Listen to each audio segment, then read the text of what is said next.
When I live-streamed proof that my tech billionaire husband was selling American citizens' data to foreign governments, 2.3 million people watched my perfect marriage explode in real time. But what shocked me wasn't his treason, it was discovering he'd been planning my murder for months because I'm black, and he was ashamed of our mixed-race family. If you think you know how this story ends, you're wrong. Hit subscribe to Black Stories Box right now, because what happened next will change everything you believe about justice in America. My name is Aaliyah Sterling, and 6 months ago I thought I was living the American dream. Married to Damien Sterling, a tech CEO worth $400 million, raising our beautiful 5-year-old daughter Zoe in our Silicon Valley mansion.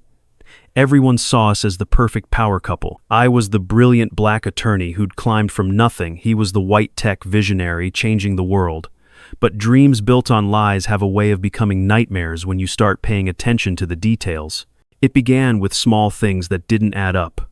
Damien speaking fluent Mandarin during late-night calls claiming they were Singapore investors.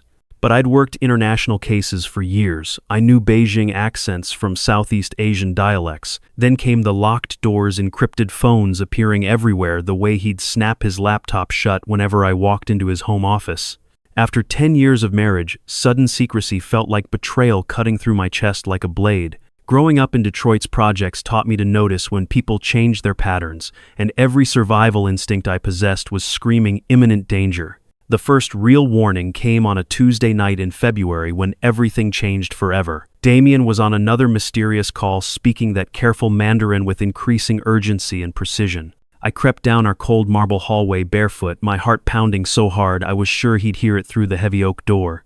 Pressing my ear against the wood, I caught fragments that made my blood turn to ice. Bank account numbers being read in precise sequence. Wire transfer amounts in the millions. Then something that froze my soul completely and shattered my reality. My social security number being dictated slowly and clearly. He was systematically reading off my most personal information to whoever was listening on that encrypted call.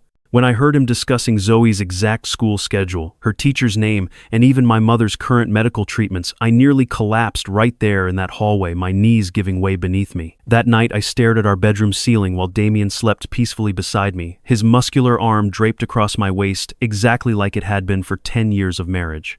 His familiar warmth, that once brought me comfort, now felt like poison seeping through my skin, contaminating everything I thought I knew about our life together.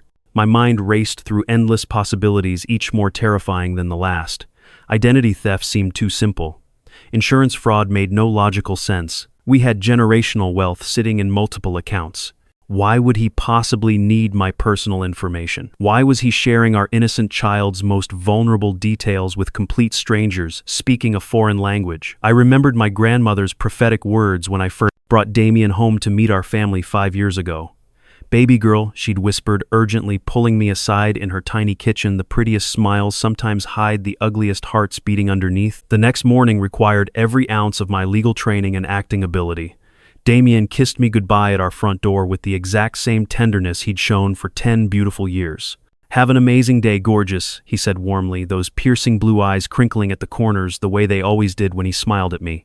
"You and Zoe are absolutely everything to me in this world." But as I watched his silver Tesla disappear down our circular driveway lined with perfectly manicured roses, something cold and absolutely determined settled deep in my chest like a stone.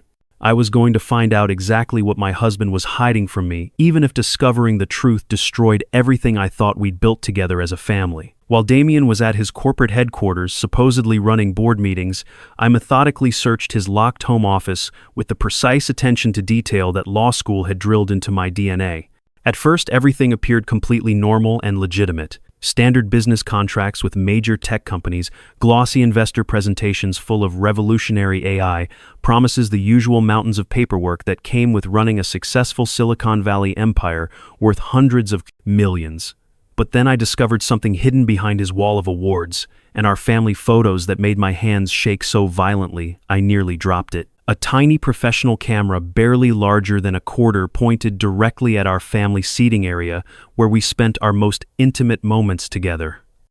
This wasn't some basic security system or nanny cam. This was military-grade surveillance equipment, the exact type used by government agencies and corporate espionage specialists to monitor high-value targets.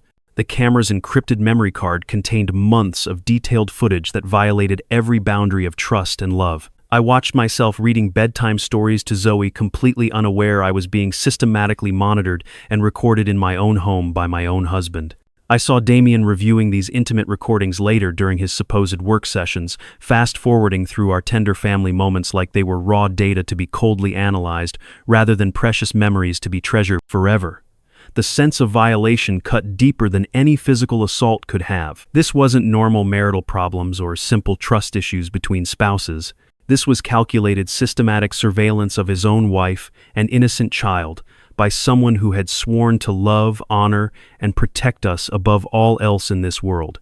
I desperately needed help, but had absolutely no idea who I could safely trust with this information. Damien had cultivated powerful connections throughout Silicon Valley's elite circles and Washington, D.C.'s political establishment over decades of careful networking. He played private golf games with federal judges who could influence any legal proceedings. He donated massive amounts to political campaigns that gave him access to senators and congressmen. He sat on exclusive advisory boards alongside CIA officials and Pentagon contractors who controlled America's most sensitive national security operations. If I was somehow wrong about my suspicions, I could single-handedly destroy both our careers and reputations with baseless paranoid accusations. But if I was right and chose to do nothing to stop him, the consequences could be absolutely catastrophic for our daughter's future and potentially America's national security. After days of agonizing internal debate, I decided to reach out to someone from my past who understood both cutting-edge technology and genuine danger. My former law school study partner, Carmen Washington, who now worked cybersecurity operations for the FBI's counterintelligence division. Carmen agreed to meet me at a small, unremarkable cafe in Oakland, strategically chosen because it was far from Damien's usual Silicon Valley haunts, where he might be recognized. When I carefully explained everything I discovered about the surveillance equipment and suspicious phone calls, her normally warm, dark face grew deadly serious with professional concern. "Aaliyah, what you're describing sounds like industrial espionage at the very minimum," she said quietly, leaning across our small table. "Chinese and Russian intelligence services have been systematically and aggressively targeting American technology companies for the past 5 years, especially those with any kind of defense contracts or government connections.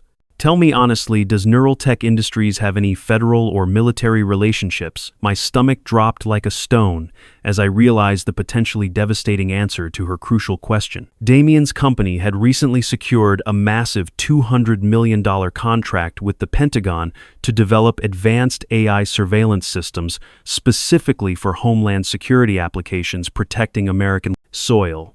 That evening, back at home, I forced myself to act completely normal and unsuspecting as I watched my husband play with Zoe in our spacious living room. He was so naturally gentle and loving with her, patiently building elaborate Lego castles that took hours to complete, making her giggle uncontrollably with his silly voices and surprise tickle fights that left her breathless with joy. This was genuinely the man I'd fallen deeply in love with 10 years ago. The devoted father who'd held my hand through 36 grueling hours of labor, who'd cried tears of pure joy when our perfect daughter took her very first wobbly steps across our kitchen floor. How could this same person possibly be betraying his own country, that had given us everything we'd ever dreamed of? How could he be coldly spying on his own wife and innocent child?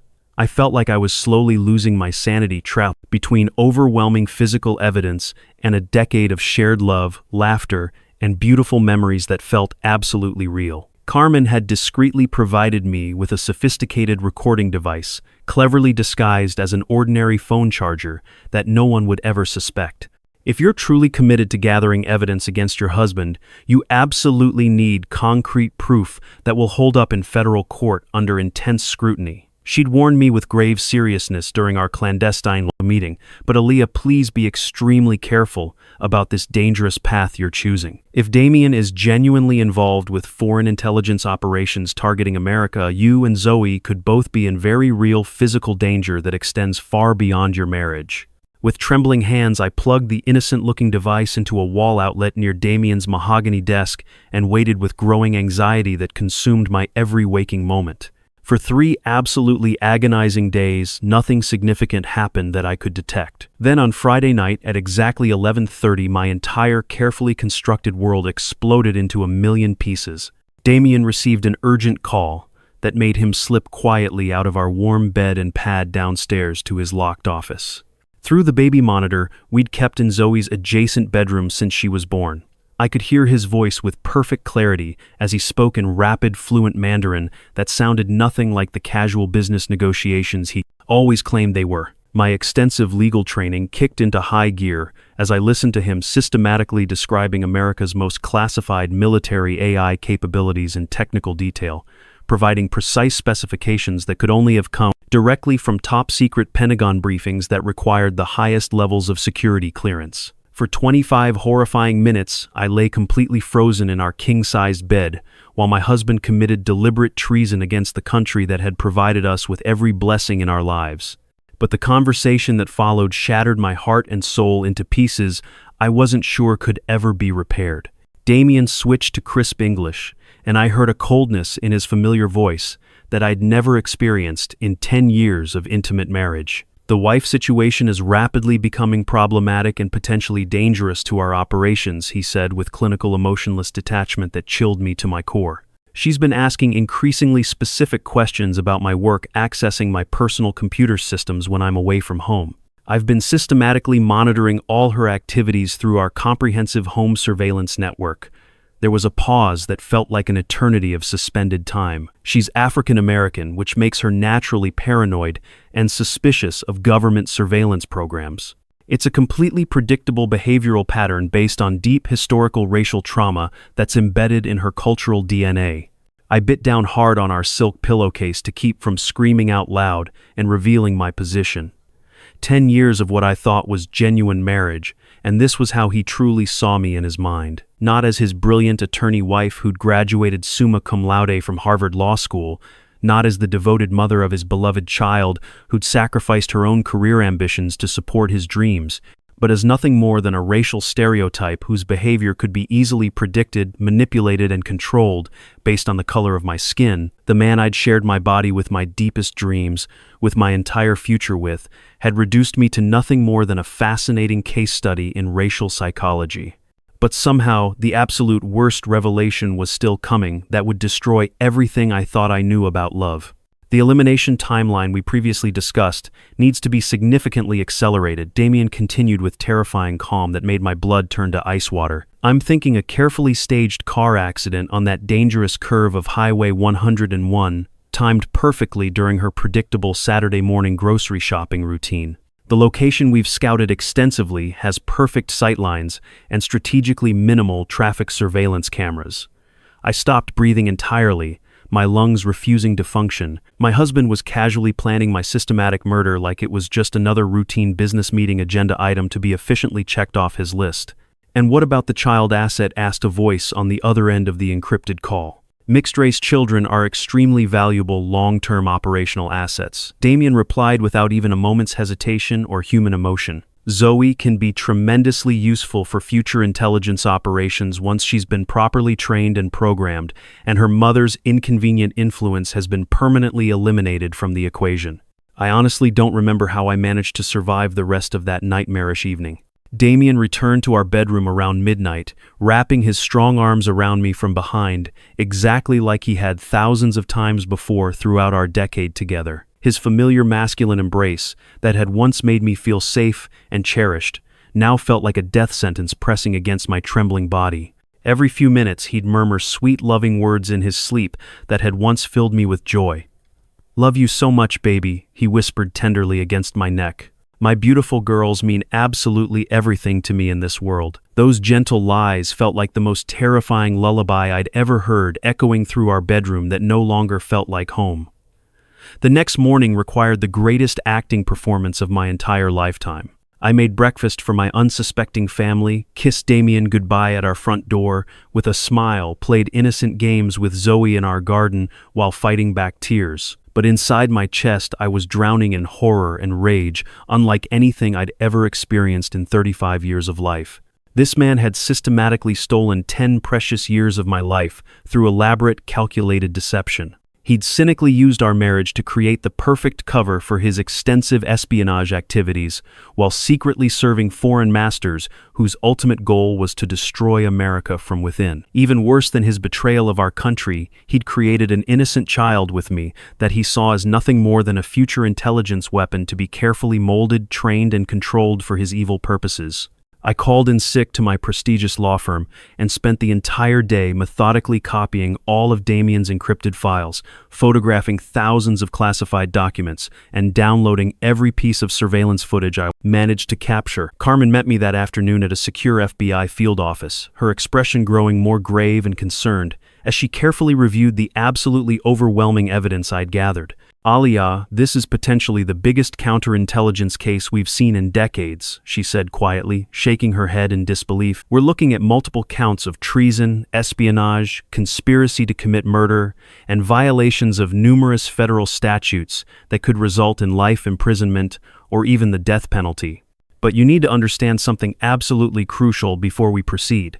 Once we officially move forward with this investigation, your old, comfortable life is completely over forever." I looked at my precious Zoe, playing innocently with her coloring books in Carmen's sterile office, completely unaware that her entire world was about to change forever. She had inherited Damien's piercing blue eyes and my warm caramel skin, my grandmother's infectious smile, and her father's brilliant curiosity about everything around her. She was absolutely perfect in every way, and completely oblivious to the fact that her father saw her as nothing more than a future weapon to be deployed against her own country when the time was right. What kind of life would she possibly have if I choose to do nothing and let this evil continue? I asked Carmen, with growing determination and maternal fury. What kind of mother would I be if I allowed this monster to destroy more innocent lives? Carmen nodded with grim understanding of the impossible choice I faced.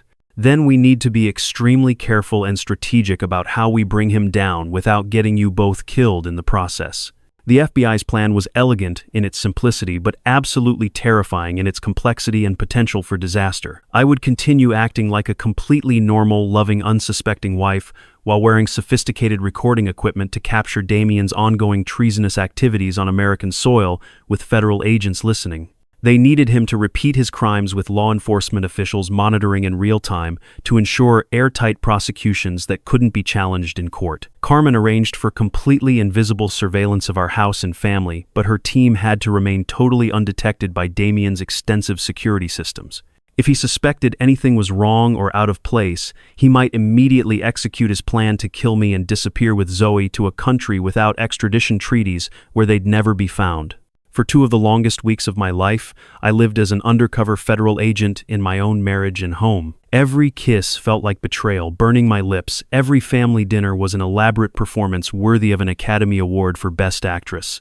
Damien seemed to sense that something subtle had changed between us, but he attributed my slightly different behavior to work-related stress and normal hormonal fluctuations that all women experience. "You've been tense lately, beautiful," he said one evening while massaging my shoulders as we watched television together on our expensive Italian leather couch.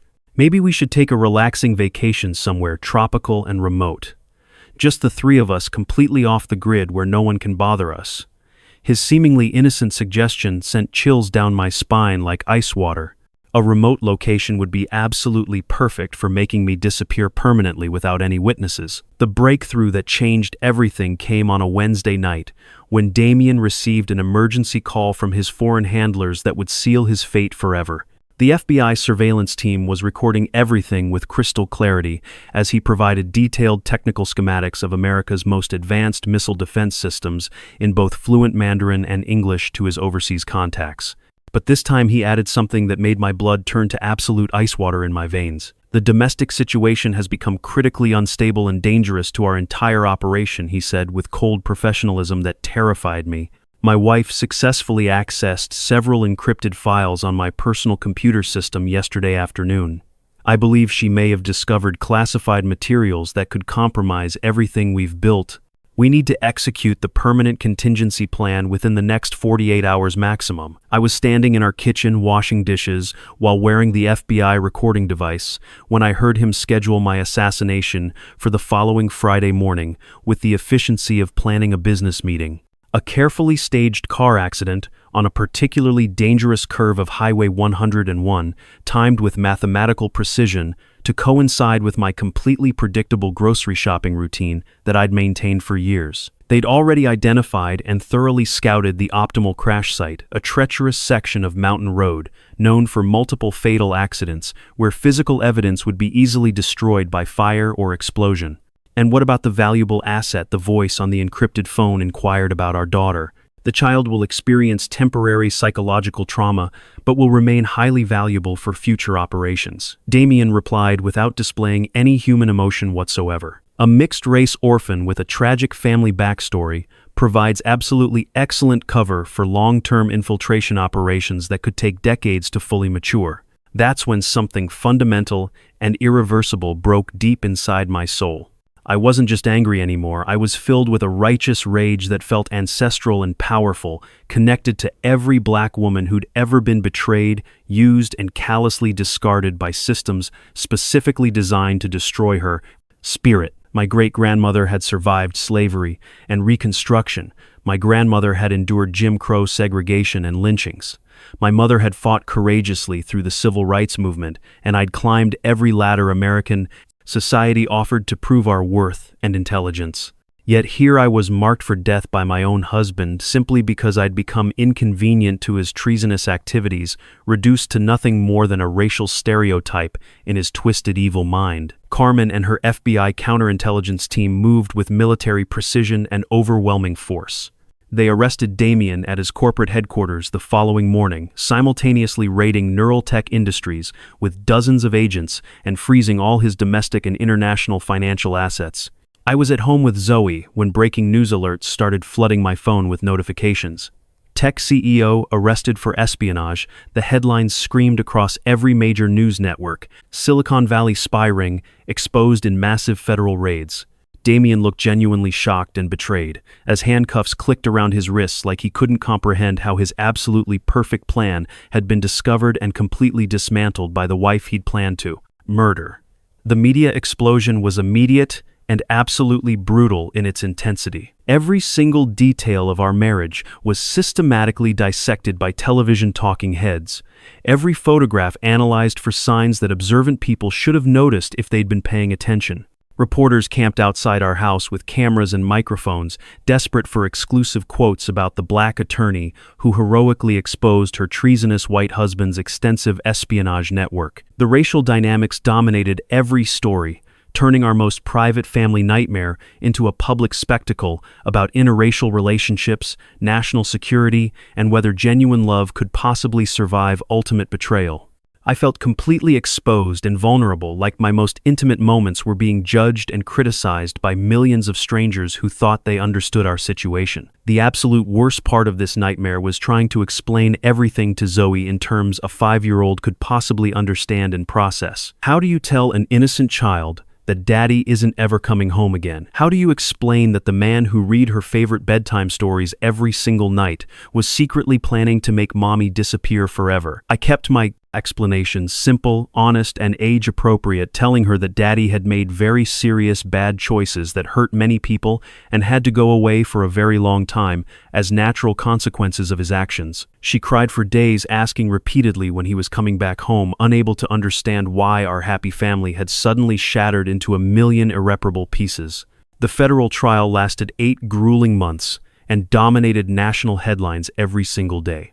Damien's team of expensive defense attorneys tried desperately to paint me as a vindictive, paranoid wife who'd systematically fabricated evidence out of racial resentment and marital jealousy. They claimed I'd seduced their client with malicious intent and then methodically destroyed him when our relationship naturally deteriorated, playing directly into every ugly stereotype about black women being manipulative, dangerous, and fundamentally untrustworthy. For weeks, I sat in that federal courtroom while teams of lawyers dissected my character, my motivations, and my basic right to exist in spaces of power and privilege. But the evidence against Damien was absolutely overwhelming and completely undeniable. Hundreds of hours of recorded conversations, thousands of classified documents illegally copied and transmitted, detailed financial records showing cryptocurrency payments from Chinese and Russian intelligence services totaling over $75 million. He'd been systematically selling America's most sensitive military secrets for nearly 5 years, using our marriage as perfect cover for his extensive espionage activities. Federal prosecutors definitively proved that he'd specifically targeted me for marriage because a successful interracial relationship made him appear trustworthy and patriotic to government security clearance investigators.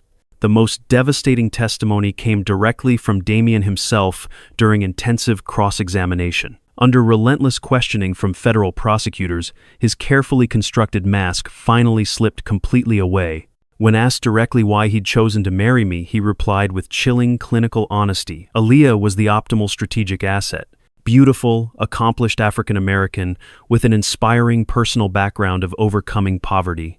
Marrying her eliminated any possible suspicion about my loyalty to the United States. What federal security agency would suspect a man married to a prominent black attorney of being a foreign intelligence operative? The federal jury deliberated for less than 3 hours before returning guilty verdicts on all 27 counts. Damien Sterling was sentenced to life in prison without any possibility of parole, plus an additional 45 years for the murder conspiracy charges.